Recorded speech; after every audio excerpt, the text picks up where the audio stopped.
Paz do Senhor, meus irmãos, graças a Deus. Hoje, nossa lição de número 12, o nosso tema é Quando Satanás enche o coração do homem. Infelizmente, meus irmãos, muitos têm se deixado levar pelas astutas ciladas do inimigo. O inimigo enche o coração das pessoas, as pessoas tomam atitudes, nós tomamos atitudes, meus irmãos, que não tem nada a ver com o cristianismo. Infelizmente. E o que tem ocorrido nos últimos dias, nesses dias, ou quando nós estamos vivendo, é que essas situações que têm acontecido deliberadamente têm prejudicado a muitos. E aqui no nosso texto principal, em Efésios capítulo 4, versículo 27, o apóstolo Paulo é categórico quando ele escreve à igreja de Éfeso: não deis lugar ao diabo. Nem tudo aquilo que a gente vem na nossa mente, meus irmãos, é para reproduzir, é para falar, é para levar adiante. Nem tudo aquilo que muitas vezes a gente acha que é o certo a dizer, é o certo a fazer, porque veio na nossa mente, é o certo mesmo. Por isso nós temos que ter discernimento e não devemos dar lugar ao inimigo das nossas almas, ao diabo. Resumo da lição: Deus não considera inocente aquele que se deixa levar pelos enganos de Satanás. A pessoa está sendo enganada porque quer. E Deus não adianta dizer, não, Deus perdoa porque eu fui enganado. Não, meus irmãos. Deus perdoa, mas há consequências. E se a pessoa que está sendo enganada não buscar o perdão, não buscar a reconciliação, não buscar ser redimido daquilo que fez, infelizmente fica difícil. Não adianta ela dizer, mas eu fui enganada, eu fui enganado. Não, foi enganada porque quis, porque existia a possibilidade de não ser enganado. No nosso texto bíblico que está em Atos capítulo 5, do versículo 1 ao 11, nós vemos aqui dois personagens, um casal, Ananias e Safira, que vem do Barnabé ali, que vendeu a sua propriedade, ou outras pessoas também que vendiam, dia tudo para os pés dos apóstolos, para que pudesse ser dividido, para poder ajudar os pobres.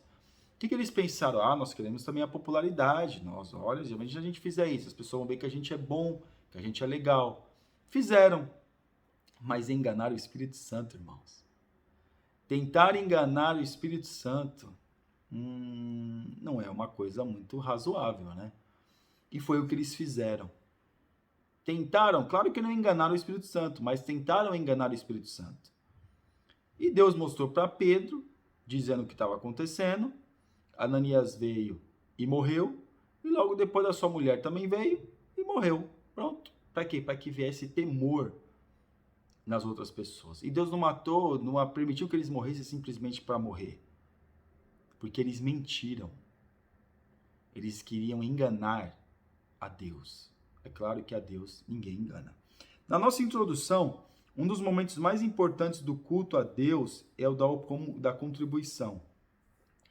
No entanto, neste momento, Satanás pode dominar os corações de tal maneira que o ato sagrado de ofertar é maculado por uma falsa modéstia, pelo mau exemplo e pela tentativa de se pecar contra o Espírito Santo, é o que veremos nessa lição.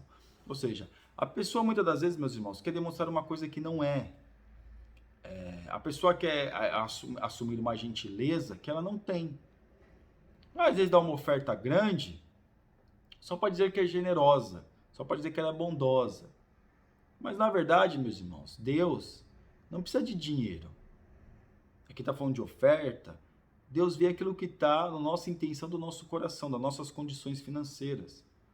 Então aqui, nós vemos o quê? Que muitas vezes nós temos o desejo, às vezes a pessoa tem vontade, de ofertar, dar uma oferta melhor, dar uma oferta alçada, Mas, porém, o inimigo vem no seu coração e fala alguma coisa. E aí, meus irmãos, a oferta pode estar ficando prejudicada. E tem muitos hoje que estão lutando contra o dízimo. Não precisa dizimar, que não sei o que, é o inimigo. Para quê? Porque o dízimo, meus irmãos, é para sustento da obra.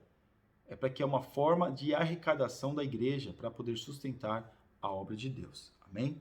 E aqui no tópico 1, a igreja debaixo do Espírito Santo, o mover de Deus em Jerusalém.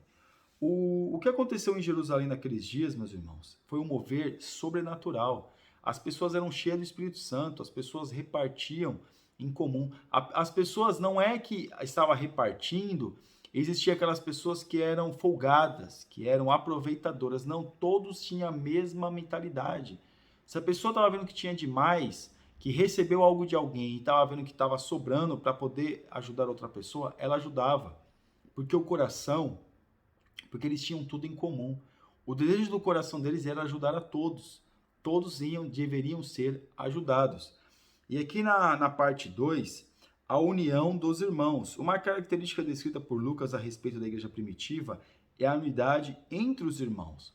Por isso que a igreja, por isso que os irmãos, por isso que os jovens precisam estar unidos no mesmo propósito, no mesmo desejo, numa mesma vontade, para que as coisas de Deus possam se manifestar em nosso meio, para que Deus possa manifestar a sua bondade em nosso meio, a sua graça em nosso meio, o seu poder em nosso meio, para que a presença de Deus possa ser notória em nosso meio.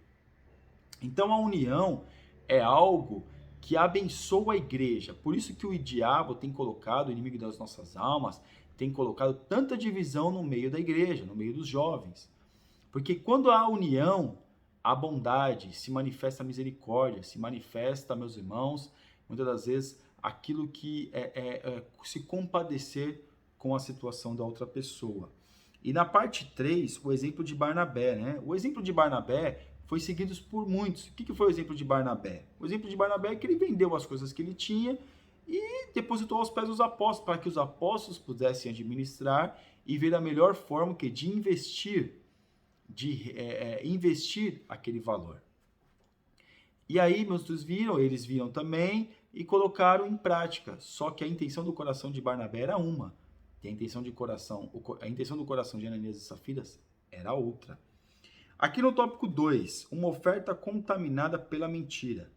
O conluio entre o casal. O que esse casal fez, meus irmãos? Este casal, eles meio que ensaiaram, né? Ensaiaram algo para que eles não viessem cair em contradição. Porque aquilo que um dissesse, né, o outro também deveria dizer. Né? Os dois deveriam dizer a mesma coisa. Então, o que eles fizeram? Eles estavam ali, né, venderam aquela propriedade e se acharam no direito de fazer ali um conluio, ou seja, de aquelas pessoas que muitas vezes vai prestar um depoimento, né, e procura alinhar o depoimento de um do outro para que não haja contradição. Foi assim que eles fizeram. Mas, meus irmãos, enganar o homem é fácil, mas enganar a Deus? Quem engana a Deus? Quem engana o Espírito Santo? Ninguém engana. Então o Espírito Santo, meus irmãos, que sabe todas as coisas, que o Espírito Santo, que é Deus, que vê todas as coisas, que, claro, meus irmãos, foi desvendada a falcatrua. Aqui na parte 2, a mentira narrada e confirmada. Ao levar o dinheiro para os apóstolos, Ananias já havia acertado com sua esposa a mentira que iriam contar diante das pessoas. Então está tudo pronto, a mentira, qual é o valor que eles deveriam abordar, que valor que foi? O valor X. Então, se alguém perguntar, esse é o valor, hein? Porque eu vou dizer lá que é um valor, você vai dizer que é outro, a gente vai ficar mal visto pela sociedade. Então é melhor nós dizermos o mesmo valor para não haver problema entre nós. Irmãos, que engano. Quantas vezes a gente cai no engano de nós mesmos? Quantas vezes a gente está mentindo para nós mesmos, irmãos? Quando a gente mente para nós mesmos? Não é mais fácil falar a verdade? Mas a questão maior é que a lição vai falar sobre isso ainda, mas eu já vou antecipar para os irmãos. É que se eles tivessem vendido e não quiser dar nada para a igreja, depositar nada para os pés dos apóstolos, era do jeito que eles tinham, porque a propriedade era deles. O pecado deles foi que eles mentiram. O problema deles é que eles mentiram, e quem mente é filho do diabo. A Bíblia que diz isso, não sou eu. Eu só estou dizendo aquilo que a Bíblia diz. Então veja que eles acharam que estava tudo certo. Mas se eles não tivessem vendido e tivessem ficado com a propriedade, bom para eles. Se eles tivessem falado, olha, eu vou dar só metade, bom para eles. Mas eles mentiram dizendo que estavam dando tudo. Esse foi o pecado deles. O julgamento de Deus. Para que a igreja não fosse contaminada pela mentira, Deus imediatamente julgou os cônjuges de forma pública. Ou seja, para que aquilo não pudesse entrar com uma doutrina, com uma prática, o que Deus faz? Deus os julga de forma pública. E que forma é pública? todos viram que eles morreram. As pessoas que não viram ficaram sabendo que eles morreram. E descobriram que eles morreram. E o porquê que eles morreram? Porque quiseram mentir ao Espírito Santo.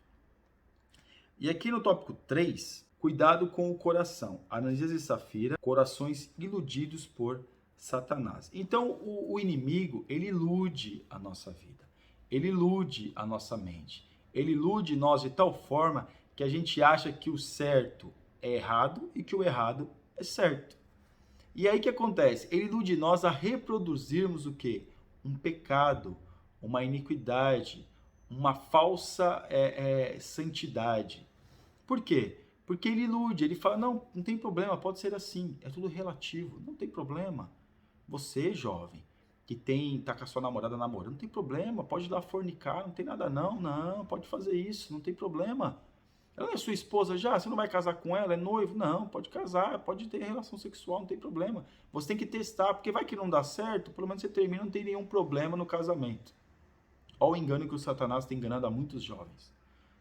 Não, você é jovem, tem que colocar tudo pra fora. Não pode, isso dá doença, isso dá isso e aquilo, tem que ter relação mesmo. Quanto mais cedo você tiver relação, vai ser melhor para sua saúde. E aí, meus irmãos, muitos têm caído nesse tipo de engano. Porque o inimigo, ele nos ilude. O inimigo das nossas almas, ele ilude o ser humano. Por o ser humano achar que está certo, que está abafando, que está tudo bem, tudo tranquilo. E quando não, entanto, não está. Amém? E aqui na parte 2, Deus provê o necessário. O Senhor não depende das nossas contribuições, pois Ele é que nos concede os recursos que precisamos e usamos para abençoar a sua obra. Aquilo que nós temos é concedido por Deus, pela sua misericórdia. É Deus que nos concede, através da sua misericórdia, para nós contribuirmos também para a sua obra. Deus nos está dando uma condição melhor, irmãos, contribua na obra de Deus. Contribua, mas não contribuir para mostrar para os outros que está contribuindo, não contribuir para achar que está dando 10, vai receber 200, não é dessa forma. E o inimigo às vezes ilude as pessoas, achando que as pessoas vão contribuir e vão ter vai ter uma devolução, é como se fosse um banco de investimento. Eu invisto 10 para colher 200. A questão de plantar e colher, meus irmãos, não tem a ver com que o banco de investimento, a gente planta sem ficar contando com a colheita. Quando será? Não, que vai ter que ser, porque dei 10, eu tenho que receber 1000. Não, meus irmãos. É fazer sem esperar nada em troca. Amém? E aqui na parte 3, corações fraudulentos. O Lucas nos mostra que partiu de Ananias a ideia de reter parte do dinheiro que seria levado para os apóstolos. O reteve parte do preço, sabendo também sua mulher. A mulher poderia ter falado, né? Não faça isso, não faça isso não, vamos, se a gente fala que vai dar depositar aos pés dos apóstolos, vamos depositar tudo, porque nós falamos que depositaríamos tudo. Mas ela não. Eles fizeram um conluio, né? Como a gente já leu, fizeram ali um certo trato para que pudesse, e aí aconteceu o pecado da mentira, o pecado do engano. E aqui, meus irmãos, a nossa conclusão. Deus espera que hajamos com sinceridade e autenticidade em todos os momentos. Satanás pode motivar mentiras e outros pecados, mesmo em pessoas que já conhecem a Deus e vivem em ambientes de milagres. Por isso, é preciso que guardemos os nossos corações para não ser enganados, nem tentar enganar outras pessoas na obra do Senhor. Então é necessário que a gente não venha enganar e não sermos enganados por outras pessoas, que a gente vai estar entristecendo o Espírito Santo de Deus.